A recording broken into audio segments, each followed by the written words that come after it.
네, 5월 9일 월요일입니다. 오늘도 아침 신문 보겠습니다. 이현웅 아나운서 나와 있습니다. 어서 오십시오. 안녕하십니까? 예, 오늘 첫 번째 소식 보겠습니다. 윤석열 당선인 취임식 이제 하루 앞으로 다가왔습니다. 준비가 한창인 것 같은데 사진 보면서 설명을 좀 해주시죠. 예, 관련된 사진 준비했고요. 먼저 위쪽 서울신문 사진 함께 보시겠습니다. 지금 취임식 예행 연습을 하고 있는 모습 볼 수 있는데요. 의장대가 각을 맞춰서 행진하고 있는 모습입니다. 이 의장대 모습을 보면 딱딱 떨어지는 제식을 보여주고 있는데 사실 새 정부 출범은 계획대로 딱딱 떨어지지는 못하고 있는 모습입니다. 총리 인준도 아직 되지 않았고 또 장관 임명도 대부분 늦어지고 있다 보니까 서울신문은 반쪽으로 출범할 전망이다 이렇게 표현을 했습니다. 한편 아래쪽에 있는 경향신문 사진도 함께 보시죠. 용산 국방부 청사에 대통령을 상징하는 봉황 휘장이 걸려 있습니다. 기존에 국방부 마크가 걸려있던 곳인데 이걸 떼고 이제 용산시대 개막을 선언하는 상징으로 볼 수가 있겠습니다. 동아일보에 나온 내일 취임식 일정과 동선을 조금 더 자세히 한번 보여드릴 텐데요. 윤 당선인 내일 이제 10일 자정이 될 때부터 용산 집무실 지하 벙커에서 합참 보고를 받으면서 일정을 시작합니다. 네, 내일 0시부터죠. 그렇습니다. 집무실 이전에 따른 안보 불안 우려를 불식시키려는 의도라고 이 신문은 보고 있었고요.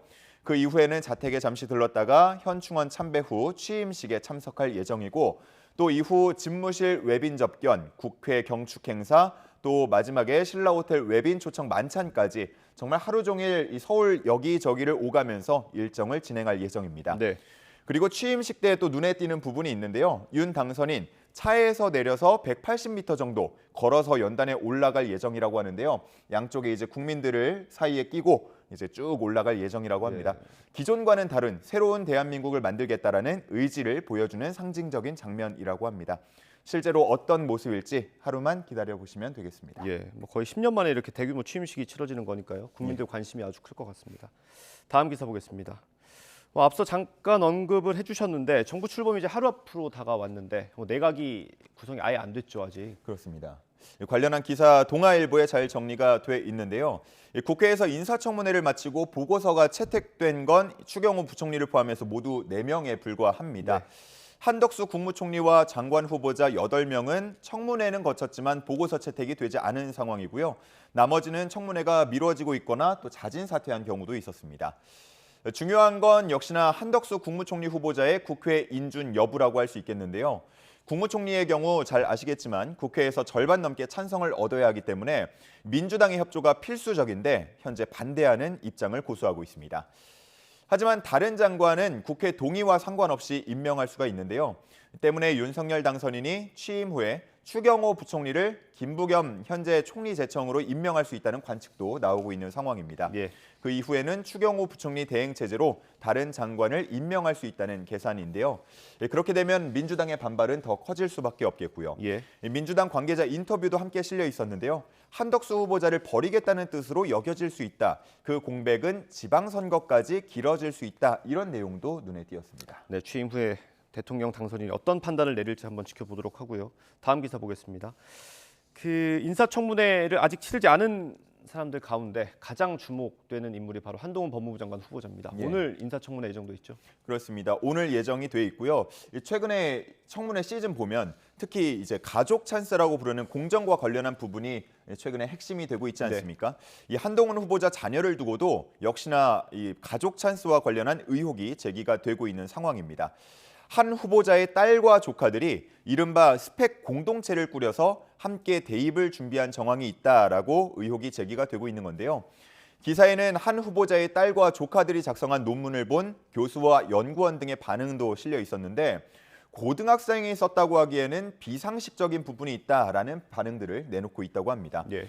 주제 선정부터 논문을 발표한 학회의 성격 등에 문제가 있다고 지적을 하고 있는 건데요. 이와 관련해서 한 후보자 측 입시에 사용하지 않아서 문제가 없다라는 입장을 밝혔지만 관계자들은 아니 그러면 입시가 아닌데 왜 이렇게 화려한 스펙을 쌓았냐라고 반박을 하고 있어서 오늘 청문회에서 주요 쟁점이 될 것으로 보입니다. 이외에도 편법 증여나 위장 전입, 검수 완박 관련 발언 등이 오늘 청문회에서 다뤄질 전망입니다. 네, 아마 시작할 때부터 여야 의원들이 강하게 충돌할 걸로 예상이 되고요. 예. 다음 기사 보겠습니다. 최근에 북한이 도발 수위를 계속 높이고 있습니다. 최근엔 SLBM까지 발사를 했는데 관련 기사 볼까요? 예, 지난 4일에 ICBM으로 추정되는 미사일을 발사했고 3일 만에 또 SLBM까지 쏘면서 점차 도발 수위를 높여가고 있습니다.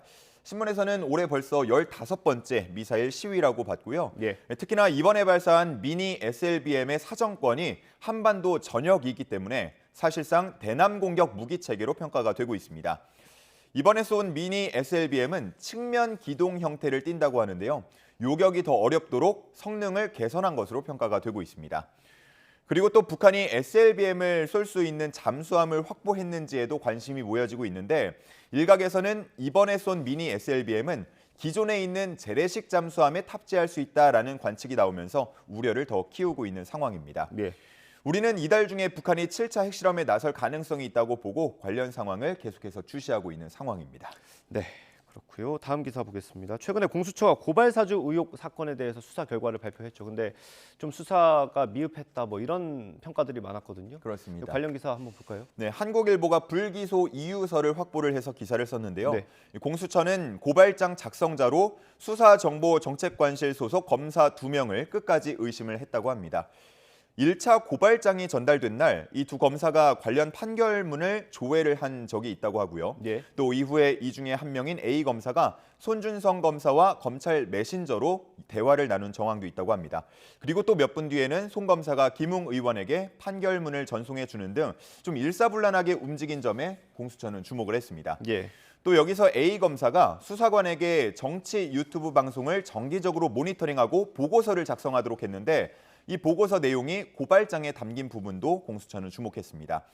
이 밖에도 의심이 갈 만한 정황들은 더 있었다고 하는데요. 두 검사는 혐의를 부인했다고 하고 또 더 명확한 증거는 확보하지 못한 것으로 전해집니다.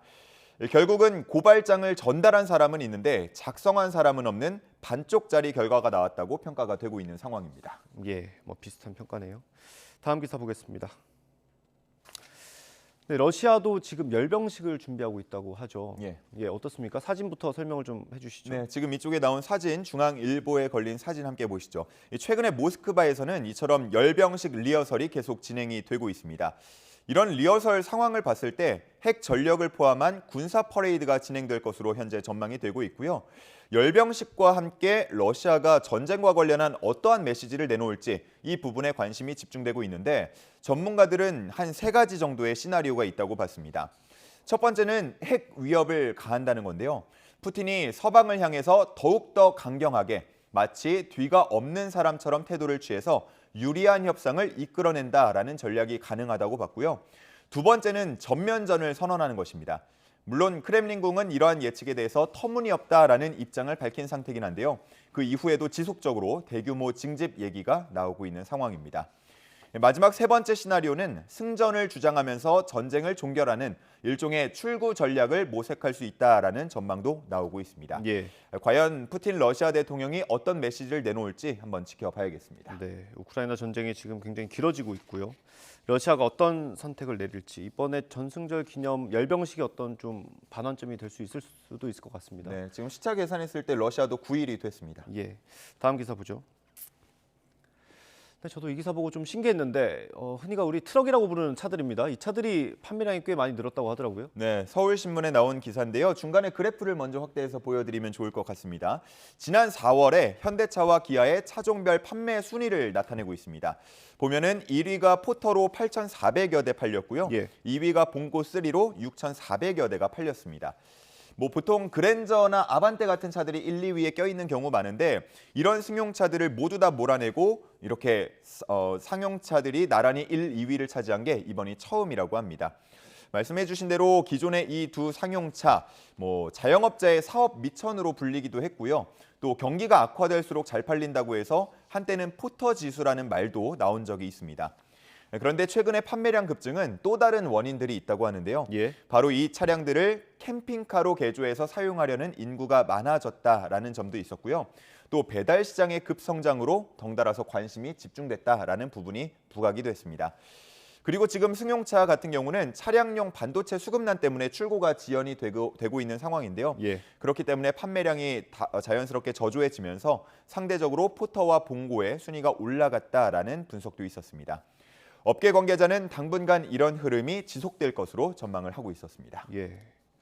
오늘 마지막 기사 보겠습니다. 저희가 주말과 휴일을 보내면서 문화계에서 좀 안타까운 얘기들이 많이 나왔습니다. 예. 한국일보에 실려 있는 기사인데요. 이 두 사람의 사진과 일생을 한 면에 담았습니다. 고 강수연 배우 관련 기사에는 주변 사람들이 이 배우에 대해서 미담 사례를 전하는 내용들이 실려 있었는데요. 이 고인은 한국 영화계의 발전을 위해서 늘 신인 감독들을 주목했다고 하고요. 예. 좋은 작품을 만들 수 있도록 물심양면 도왔다고 합니다. 그리고 또 종종 가던 식당이 장마로 보일러가 고장났을 때에도 아무 말 없이 수리비 600만 원을 내줬다. 이런 이야기도 함께 실려 있었습니다. 연상호 감독의 인터뷰도 실려 있었는데요. 올해 안에 SF 영화 정의를 공개할 예정인데 이 작품이 고인의 유작이 됐다고 합니다. 현재는 촬영을 마치고 편집 과정 중이라는데 고인을 더 많은 사람들이 기억할 수 있도록 마무리 작업에 최선을 다하겠다는 인터뷰가 실려 있었습니다. 한편 고 김지아 시인 같은 경우는 영일이라는 본명 대신 지하라는 필명으로 더 잘 알려졌는데 지하에서 활동한다라는 뜻으로 지었는데 한 성명학자가 매일 감옥에 가겠다라는 이야기를 해서 나중에 전시회를 열 때에는 영일이라는 본명을 쓰기도 했답니다. 꼭 이름 때문만은 아니겠지만 민주화 운동 등에 참여하면서 여러 차례 수감 생활을 했던 점도 신문에서는 주목을 했고요. 이후에 국내 정치와 관련해서 좌우 모두를 비판했다는 점, 또 노벨 평화상과 노벨 문학상 후보에 오른 경력이 있다는 점 등도 주목을 하고 있었습니다. 현재 각 분야에서 큰 역할을 해온 두 고인인데 고인의 명복을 빌고 또 각계각층의 조문도 이어지고 있다고 합니다. 네, 오늘 말씀은 여기까지 듣도록 하겠습니다. 고생하셨습니다. 감사합니다.